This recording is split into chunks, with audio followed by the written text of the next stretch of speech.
Je suis venu ici et je vous ai dit qu'il y avait 4 personnes qui traversaient une crise. Elles ont pleuré et Dieu m'a demandé si la santé des membres de chaque église est déterminée par ce que dit et ce que parle le pasteur.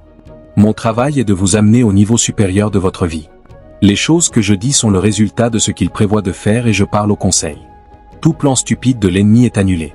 Donc quand les choses arrivent et que Dieu te choisit pour l'honneur, tu n'as aucune raison de ne pas témoigner de ce que Dieu a fait pour toi. Je ne sais pas pourquoi nous détestons les témoignages. Le témoignage est une clé maîtresse pour une grande foi. Il sépare ce que Dieu a déjà fait de ce qu'il fera pour toi. Quand Dieu te bénit, tu as le devoir de nous dire ce que Dieu a fait pour toi. Certains d'entre nous ne savent pas que chaque miracle que Dieu accomplit dans ta vie n'est pas seulement pour toi, c'est pour les autres. Je vous ai raconté cette histoire il y a longtemps. Je pensais que ma femme était ma femme à cause de moi.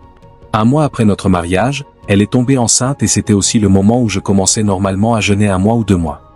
Je lui ai donc dit, « Madame, je sais que tu es enceinte, joins-toi à moi pour le jeûne. » Elle a protesté.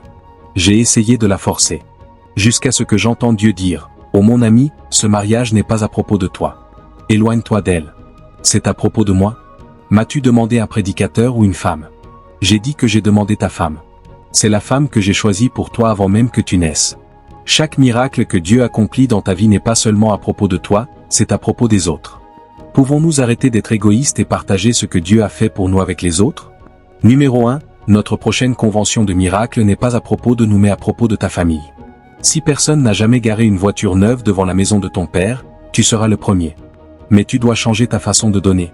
Tu ne peux pas faire partie d'une église que je pasteur et donner de la manière dont tu donnes.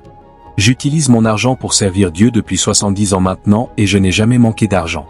Je n'ai jamais mendié d'argent à personne. Je n'ai jamais emprunté à personne. Ma femme n'aime pas que je le dise, elle est une fille riche, mais je n'ai jamais emprunté chez elle. Je ne suis pas ici seulement pour être un prédicateur. Je suis ici pour que toi et moi changions l'histoire de ta famille. Peu m'importe quel idolâtre ton père adorait. C'est une absurdité ridicule. Mon père n'est jamais allé à l'église ne serait-ce qu'un seul jour. Chaque fois qu'un enfant naissait dans notre famille, un serpent sortait de la forêt et dormait avec cet enfant. J'ai dit à mon père, « Sais-tu que je tuerai ce serpent ?» Il a dit, « Donne le serpent et je te tuerai. » J'ai découvert que mon père faisait des affaires avec un démon dans la couronne. Je suis allé là-bas et j'ai dit au chef, « Je suis venu pour sucer. » « As-tu fait cela ?» Il a gâché mon père. Il m'a demandé, « N'as-tu pas peur de cela ? Sais-tu que Jésus est mort pour moi donc je ne mourrai plus. Je suis ici et ce démon doit quitter ton village. » Dans le village, quand ils dansent, ils grandissent plus grands. Mange leur nourriture, l'œuf commencera à chanter et danser dans ton ventre. Mais je t'ai dit que ce n'est que des bêtises. Quand la puissance rencontre la puissance, quelque chose se passe. Notre prochaine convention de miracle est à propos de toi. Tu dois porter l'évidence de l'onction que nous partageons ici chaque mercredi. Permets à Dieu de t'introduire à ton village. Ah, vous ne m'avez pas entendu. Qu'est-ce que j'ai dit? Je veux que Dieu t'introduise à tes ennemis dans ton village. Ceux qui ont dit que tu ne seras jamais personne. La première fois que je suis arrivé dans mon village avec un véhicule tout neuf, quelqu'un m'a demandé, « L'as-tu emprunté, l'as-tu loué ou l'as-tu volé ?» Et j'ai dit, tout cela mis ensemble. Si les gens meurent en priant, mes enfants, cette famille qui va y mettre fin. Si personne n'a jamais prospéré dans ta famille, je donne ton nom à Dieu ce soir pour faire de toi la première personne à avoir les bénédictions de surplus et d'abondance. Ils disent que l'homme aime l'argent et tout le monde aime l'argent, seulement ils n'aiment pas la pauvreté. La pauvreté n'est pas de Dieu. C'est pourquoi Jésus est venu nous délivrer de la pauvreté, du péché et de la maladie. Ce sont nos 3 ennemis et ils doivent te laisser tranquille. Quelqu'un a payé pour ta liberté, payé pour ta richesse et payé pour ta bonne santé et ta longue vie. Aucun démon en enfer n'a le pouvoir. Quand Satan est venu me harceler, j'ai dit, je prêche pour mettre quelqu'un pendant la convention de miracle à Lagos et il a été insulté et il est venu me punir. Je lui ai demandé, as-tu autre chose à dire? Mon père avait un voisin qui te ressemblait et il ne pouvait pas m'effrayer à mon jeune âge. Maintenant je suis un homme. Si tu m'insultes et que tu t'en sors libre, ce sera ma faute. Il a dit, vois, venir à l'intérieur et s'en sortir libre est ta faute. Tu n'as rien dit. C'est leur faute. Hey, attends, je vais à l'étranger. Cette phrase dit, aucun homme n'est un échec jusqu'à ce qu'il commence à donner des excuses. Dis à la personne à côté de toi, aucun homme n'est un échec jusqu'à ce qu'il commence à donner des excuses. Numéro 2, qu'aucun démon ne t'effraie. La peur est le début de l'échec. J'ai suspendu un jeune homme. Il m'a appelé pour dire, Omar, je viens te rendre visite avec 11 voleurs armés. Et j'ai dit, s'il te plaît viens vite. Confiance en soi. L'affaire de la nuit. Il a dit, je ne viens pas avec des pasteurs. Je viens avec des voleurs armés. Dieu n'est pas nouveau dans mes oreilles. Et nous avions un voisin qui était un voleur armé. Il ne nous empêchait pas d'avoir un bon petit déjeuner tous les jours. Donc viens avec tes gens, je t'attendrai. Notre problème n'est pas de savoir qui nous sommes cette nuit. Je vais m'attaquer durement à toute force qui te combat. M'entendez-vous? Quand j'ai demandé à Dieu, Père, as-tu entendu ce que Satan a dit? Il a dit, la tête de ma tête. Mais j'avais une stratégie pour toi. Quiconque il utilisera pour te harceler, pardonne à cette personne et tu détruiras son pouvoir. C'est là que j'ai inventé la grammaire qui dit, personne n'est assez bon pour être ton ennemi. N'aie pas d'ennemi et ce Dieu combattra pour toi. Là où tu es assis ce soir, je veux que tu m'entendes. Cette convention est pour toi, pour les membres de ta famille. Si tu as un membre qui n'est pas encore né de nouveau dans ta famille, demande-lui de le prendre dans un hôtel à New York. Dans la sagesse de Dieu, il a fait des hôtels très bon marché. Tu n'as pas besoin de dépenser trop d'argent pour te faire plaisir. Donc laisse-les s'installer afin qu'ils puissent faire partie de la convention de miracle. Et je veux ajouter, aucun esprit malade ne viendra et ne repartira malade. Et arrêtez de donner des excuses. J'étais tellement en colère hier. Quelqu'un est venu me voir et a dit, je gagne tellement d'argent, je ne sais pas comment l'argent disparaît. Veux-tu te taire? Nous combattons la bataille contre la pauvreté et Dieu te bénit et tu ne sais pas comment tu dépenses l'argent. Quelqu'un devrait te fouetter. Quelle est ta femme? Je vais demander à un couple de te fouetter. Il a baissé la voix et a dit, elle n'est pas venue. Viens avec moi, tu as de la chance. Quand Dieu te donne de l'argent, prends en bien soin. Rends des comptes à Dieu. Fais de Dieu ton gestionnaire financier. Et dépense, utilise cet argent pour servir Dieu et tu ne mendiras plus d'argent. Je l'ai fait pendant 17 ans et cela marchera pour toi. Cela marchera pour toi. Quand j'étais un jeune marié, je donnais et donnais. Et ma jolie fille et femme cachait mon dos, elle l'enlevait. Sa belle-mère lui disait, ton mari est un fou, il donne comme un idiot. Et je lui disais, tu sais, les idiots ont été créés par Dieu un bon jour.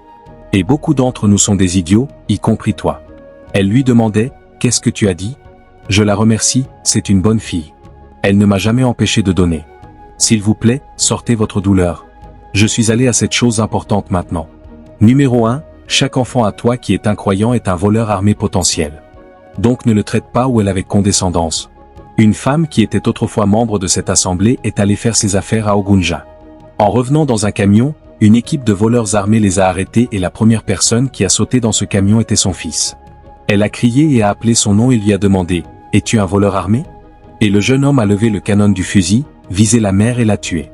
Je ne dis pas que cela t'arrivera, mais il y a une possibilité que cet enfant que tu dorlotes et que tu gâtes devienne une douleur dans ton cou. C'est pourquoi cette convention de miracle, nous allons chercher tout enfant, toute relation à nous qui n'est pas encore né de nouveau.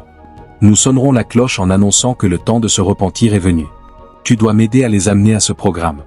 Quand la puissance de Dieu commencera à bénir les gens, ton frère doit être inclus. Ton frère doit être inclus. Ton fils doit être inclus. Celui qui est pasteur et qui a un fils ne fait pas automatiquement de son fils un membre de ton église. Il peut être un outsider qui te moque tous les jours. Voyez ce que Dieu a dit à Élie. Ce Dieu est impressionnant. 1 Samuel chapitre 2 verset 30, le Seigneur Dieu d'Israël dit, « J'ai bien dit que ta maison et la maison de ton père marcheraient devant moi pour toujours. J'ai dit que tes fils marcheraient devant moi comme mes prêtres. Mais maintenant le Seigneur Dieu dit, loin de moi. Car ceux qui m'honorent, je les honorerai, et ceux qui me méprisent seront méprisés. Ceux qui méprisent Dieu, les hommes autour d'eux ne les honoreront pas. Si tu traites Dieu comme s'il n'était personne, les gens autour de toi te traiteront comme si tu n'étais personne. Nous venons de l'Est, nous avons de grands problèmes. Nous sommes arrogants, stupidement arrogants. Nous sommes le roi périwinkle sans faiseur de roi.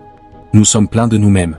Une femme Yoruba se réveille de son sommeil et se met à genoux pour dire à son mari, « S'il te plaît bénis-moi. » Ou ses genoux.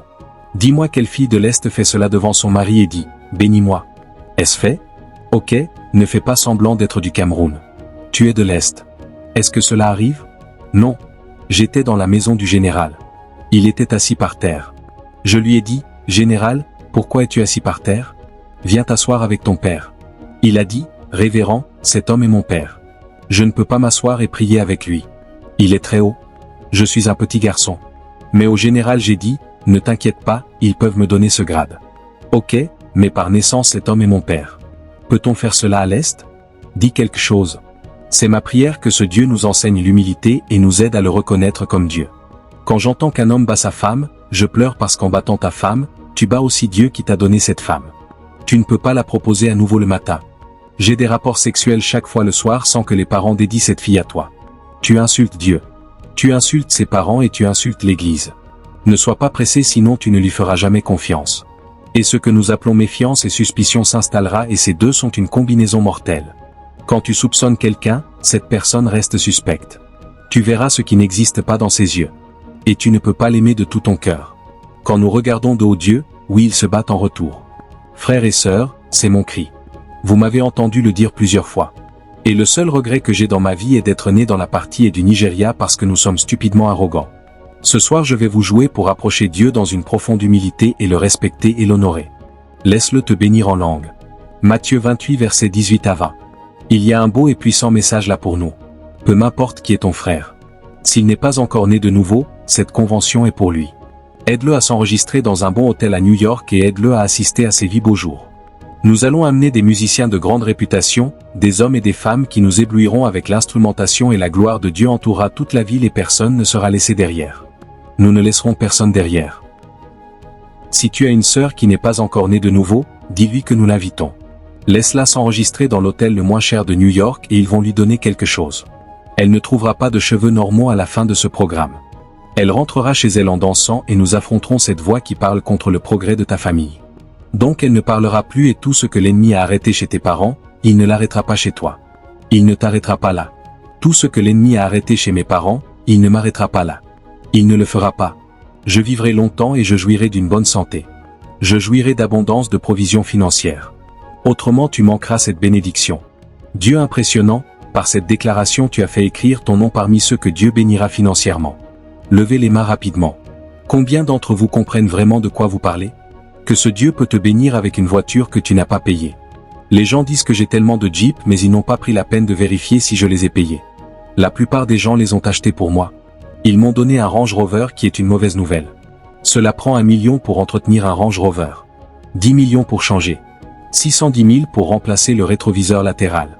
C'est une mauvaise nouvelle. Quand ils m'ont donné ce Jeep neuf, j'ai conduit dans vos rues et un homme m'a foncé dessus et a cassé le rétroviseur latéral. Hey, l'homme est tombé sur ses genoux et a dit, « Révérend, je sais que tu dis à Dieu de me pardonner. Demande à Dieu de ne pas me tuer. J'ai fait la mauvaise chose. » J'ai dit, « Ne t'inquiète pas. Tu ne peux pas partir ?» Il a dit, « Non, non, ce n'est rien. » Prie une puissante prière. Dis à Dieu de ne pas me tuer. J'ai prié du mieux que j'ai pu. Seulement pour arriver à l'atelier et ils m'ont apporté une facture de 610 000. J'ai commencé à dire, « Qu'est-ce que cet homme qui a sauté ? Mais notre Père te bénira avec ce que tu peux gérer. » Je vais demander à chacun d'écrire 12 choses que tu aimerais que Dieu fasse pour toi pendant la convention de miracles. 12 choses. Tu n'as pas à les écrire toutes ce soir. Tu peux écrire le reste quand tu rentres à la maison.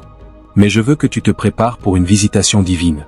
Numéro 4. Chacun de nous ce soir doit s'engager devant moi à renoncer à son dîner pendant 10 jours afin que la puissance de Dieu prenne le contrôle de notre planification et de notre exécution. Je veux que Dieu se lève et montre aux gens du Nigeria qui nous sommes. Je veux que Dieu nous introduise à nos ennemis et amis. Que de grandes choses arrivent. Que les larmes soient essuyées. Et toute femme ici qui n'a pas d'enfant, ce ne sera pas l'histoire l'année prochaine. Ai-je une fille, une femme mariée qui n'a pas d'enfant ? Levez la main rapidement. Écoute vite, tu ne peux pas être dans ce ministère et être stérile. La Bible dit, si tu as une sœur qui n'est pas encore née de nouveau, dis-lui que nous l'invitons. Laisse-la s'enregistrer dans l'hôtel le moins cher de New York et ils vont lui donner quelque chose. Elle ne trouvera pas de cheveux normaux à la fin de ce programme. Elle rentrera chez elle en dansant et nous affronterons cette voix qui parle contre le progrès de ta famille. Donc elle ne parlera plus et tout ce que l'ennemi a arrêté chez tes parents, il ne l'arrêtera pas chez toi. Il ne t'arrêtera pas là. Exode 23 verset 25, vous servirez l'Éternel votre Dieu, et il bénira ton pain et ton eau. Je bénirai ton pain et ton eau. Et je détournerai de toi toute maladie. Il y a une belle parole puissante. C'est une belle promesse. Là où rien ne sera stérile ni avortera. Dieu déclare qu'aucun de tes enfants ne mourra prématurément. Toutes les sœurs ici, levez-vous. Toutes les femmes sous le son de ma voix, levez-vous. Levez-vous rapidement. Madame, je parle à 2 d'entre vous. Le Dieu que je prêche veut te dire que tu n'es pas autorisé à être enterré. Cette voix qui dit que tu n'auras jamais d'enfant est un mensonge. Elle n'est pas de Dieu. Ce n'est pas vrai. Tant que tu as un utérus, tu seras mère. Et cet enfant que tu auras prendra soin de toi. Il t'aimera. Cet enfant te traitera comme une reine. Je disais à ma mère, je suis maintenant ton nouveau père. Elle disait, sais-tu que j'ai toujours pensé que tu étais mon petit garçon ? Comment un petit garçon comme toi peut-il être mon père ? Ce rêve n'était pas dans mon cœur, mais il s'accomplira. Chaque enfant que Dieu te donnera rêvera de toi comme d'une fille. Quand ton enfant pensera à toi comme à une fille, il prendra soin de toi. J'ai donné à ma mère 100 000 Naira par semaine pendant 30 ans. Ce Dieu le fera pour toi. Ne dis plus jamais à quelqu'un, je suis stérile. Non, non, non. La bonne formulation, je n'ai pas encore eu mes enfants, mais ils sont en route vers mon utérus. Exode 23 versets 25 à 27. Vous servirez l'Éternel votre Dieu, et il bénira ton pain et ton eau, et j'éloignerai de toi toute maladie. Rien ne sera stérile ni n'avortera dans ton pays. Je remplirai le nombre de tes jours. Matthieu 28 verset 18, Jésus s'approcha et leur parla, disant, tout pouvoir m'a été donné dans le ciel et sur la terre. Jésus parle de sa puissance. Peu m'importe qui est ton parent. Dis-lui ou lui qu'il ou elle doit faire partie de la convention de miracle. Je veux que Dieu touche chaque membre de ta famille qui n'est pas encore né de nouveau. Je veux que Dieu prospère les membres de ta famille qui luttent dans leur marche à travers la vie. Je veux que Dieu, à cause de toi, les catapulte à une place d'honneur et de promotion. Je veux que ce Dieu leur fasse du bien. Donc n'aie pas peur d'eux. Dis-leur qu'ils doivent te suivre à la convention de miracle. Tout le monde doit être là, même s'il vit loin. Ce sera un programme familial et ce Dieu essuiera les larmes et remplacera tout ce que l'ennemi t'a pris. Cette maladie qui refusait de partir s'en ira. Et chaque pierre qu'on te jettera deviendra ta propre pierre de marche vers la grandeur. Tu n'es plus une personne ordinaire. Quelque chose s'est passé ici pendant que nous chantions et célébrions ce Dieu impressionnant. Certaines personnes, leurs maladies sont tombées, leurs problèmes sont tombés. Je vois des maladies tomber ici et là, partout. Une chose que je veux que vous sachiez à propos de notre assemblée et de cette maison, c'est le grand fait noble que Dieu est au milieu de nous. Il est impressionnant. Il est merveilleux. Tous ceux qui ont vu leur douleur corporelle, qui ont vu leur maladie tomber, ont expérimenté un nouvel air frais, la guérison. Tout ce que tu toucheras de tes mains sera béni. Le Tout-Puissant que tu as versé ce soir est suffisant pour transformer notre lamentation en joie pour toute une vie. Il transformera notre disgrâce en grâce, notre déception en rendez-vous surnaturel. Père, quiconque parmi nous fait un mauvais business, sors-le de ce business. Ne permets pas que nos membres soient moqués. Qu'aucun ne soit voleur armé. Qu'aucun ne soit voleur. Mais que nous fassions des affaires honorables. Père, tout mauvais homme qui proposera à l'une de nos filles, que cette proposition soit annulée. Père, tout ce que nous mettrons nos mains à faire prospérera. Mais surtout, aide-nous à nous aimer les uns les autres, à prendre soin les uns des autres, à nous respecter, à nous célébrer, à nous honorer et à nous soutenir les uns les autres. Que personne ne parle en mal de ses frères et sœurs. Père, que notre vie sur terre soit une vie du ciel. Que les miracles commencent ce soir.